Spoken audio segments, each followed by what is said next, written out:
नमस्कार. आपल्या चॅनलवरती तुमचं मनापासून स्वागत आहे. आजचा व्हिडिओ प्रत्येक नवीन आईबाबांसाठी खूप महत्त्वाचा आहे. कारण बाळ 6 महिन्याचं झालं की सर्वात जास्त विचारला जाणारा प्रश्न म्हणजे आता अन्नाची सुरुवात कधी करायची, बाळाला काय द्यायचं, किती प्रमाणात द्यायचं आणि बाळाने खाल्लंच नाही तर काय करायचं, कोणत्या चुका टाळायच्या आणि माझे काही वैयक्तिक अनुभव मी इथे सांगणार आहे. तर चला व्हिडिओला सुरुवात करूया. तर सर्वात पहिला, बाळ अन्नासाठी तयार आहे का, हे कसं ओळखायचं बरं? तर सर्वात आधी आपण हे समजून घेऊया की फक्त बाळ 6 महिन्याचं झालं म्हणून अन्न लगेच सुरू केलं पाहिजे का? तर याचं उत्तर आहे नाही. वयाबरोबर बाळाची तयारीही महत्त्वाची असते. बाळामध्ये वयानुसार काही चिन्ह दिसू लागतात. त्यावर आपण ठरवू शकतो की बाळ अन्नासाठी तयार आहे. जसं की बाळ मान व्यवस्थित धरतं का? बाळाला आधाराने बसता येतं का? आपण खात असेल तर बाळ अन्न उत्सुकतेनं बघतं का? बाळाच्या जवळ जर चमचा नेला तर बाळ तोंड उघडतं का? बाळ अन्नाकडे हात नेण्याचा प्रयत्न करतं का? ही चिन्ह दिसत असतील तर बाळ अन्नासाठी तयार असण्याची शक्यता जास्त असते. अन्न सुरू करण्यापूर्वी पालकांनी जाणून घेण्यासारख्या काही गोष्टी आहेत.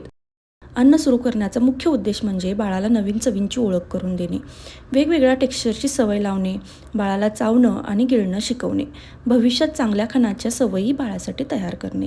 म्हणून सुरुवातीच्या दिवसात बाळ फक्त 1 किंवा 2 चमचे खात असेल तरीही ते पूर्णपणे सामान्य आहे. सर्वात महत्त्वाचा प्रश्न म्हणजे सुरुवात कशापासून करायची? सुरुवातीला साधे, मऊ, लिक्विडी, ते सेमी लिक्विड, मग थोडंसं घट्ट आणि त्यानंतर पूर्ण सॉलिड फूड चालू करायचं. जसं की तांदळाची पेज, मूग डाळीचं पाणी, बटाट्याची प्युरी, नाचणीची पेज, केळाची प्युरी, ॲपल प्युरी, गाजर प्युरी, भोपळ्याची प्युरी.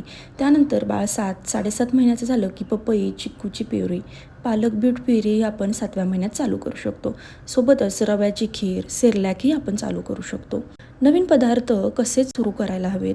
सुरुवातीला एक चूक अनेक पालक नकळत करत असतात. पहिल्या दिवशी अनेक पदार्थ देतात. तर हे पूर्णपणे चुकीचं आहे. एकाच वेळी एकच पदार्थ द्यायचा आणि किमान 3 दिवस निरीक्षण करायचं. त्यामुळे आपल्याला एखाद्या पदार्थाची ॲलर्जी किंवा त्रास असेल तर तो सहज ओळखता येतो. जसं की आज केळ दिलं तर पुढील 3 दिवस केळच द्या. दुसरा कोणताही नवीन पदार्थ आपल्याला बाळाला चालू करायचा नाही. आता आपण पाहूयात, जर एखादं फूड चालू केलं तर ॲलर्जीसाठी काय चिन्ह असतात? जसं की त्वचेवर पुरळ येणं, बाळ उलटी करतं, जुलाब होणं, ओठ किंवा चेहऱ्यावर सूज येणं, श्वास घेण्यास त्रास होणं, असं काही दिसल्यास त्वरित डॉक्टरांचा सल्ला घ्या. आणि आपण बाळाला नवीन कुठलाही पदार्थ चालू करत असेल तर तो शक्यतो सकाळी किंवा दुपारच्या आधीच द्यावा, जेणेकरून काही इमर्जन्सी सिच्युएशनमध्ये आपल्याला दिवसा डॉक्टर्स किंवा काही उपाय असतील तर ते आपण इमिजिएटली करू शकतो. रात्रीच्या वेळी ह्या सगळ्या गोष्टी सहजपणे करता येणं शक्य होत नाही. त्यामुळं या गोष्टी ध्यानात ठेवाव्यात. सुरुवातीची बाळाची दिनचर्या कशी असावी? सकाळी बाळ उठलं की त्याला सुरुवातीला दूध द्यावं. साधारण 1 ते 1.5 तासांनी आपण नवीन फूड इंट्रोड्यूस करायचं आणि त्यानंतर पूर्ण दिवस पुन्हा आपण दूध चालू करायचं. हळूहळू दुसरा फूड चालू करताना पुन्हा तेच शेड्यूल रिपीट करायचं आहे. सकाळी दूध द्यायचं, नवीन फूड इंट्रोड्यूस करायचा आणि पुन्हा दूध व बाकीचं आधी जर काही चालू केलं असेल तर ते रिपीट करायचं. आता आपण पाहूया बाळाने किती खायला हवं. हा प्रश्न जवळजवळ प्रत्येक आई विचारते. सुरुवातीला 1-2 चमचे, नंतर 3-4 चमचे, असं हळूहळू प्रमाण वाढवत अर्धी वाटी, मग एक छोटी वाटी, असं प्रमाण वाढवत जायचं आहे. पण लक्षात ठेवा, प्रत्येक बाळ वेगळं असतं. शेजारचं बाळ जास्त खातं म्हणून तुमचंही बाळ तितकंच खायला हवं असं नाही. बाळ खात नसेल तर काय करायचं बरं? हा टप्पा जवळजवळ प्रत्येक घरात येतो. कधी बाळ तोंड बंद करतं, कधी अन्न बाहेर काढतं, कधी 2 घास खाऊन थांबतं. याचा अर्थ बाळाला अन्न आवडलं नाही असा नाही, ते अजून शिकत असतं. म्हणून जबरदस्ती करू नका.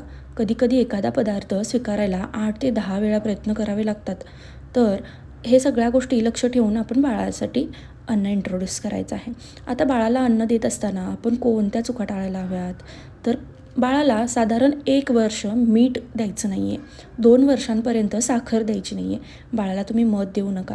जबरदस्तीने खाऊ अजिबात घालू नका. मोबाईल किंवा टीव्हीसमोर खाऊ घालू नका. बाळाने कपडे खराब केले म्हणून रागावू नका. बाळ खात नाही म्हणून त्याला भीती घालू नका.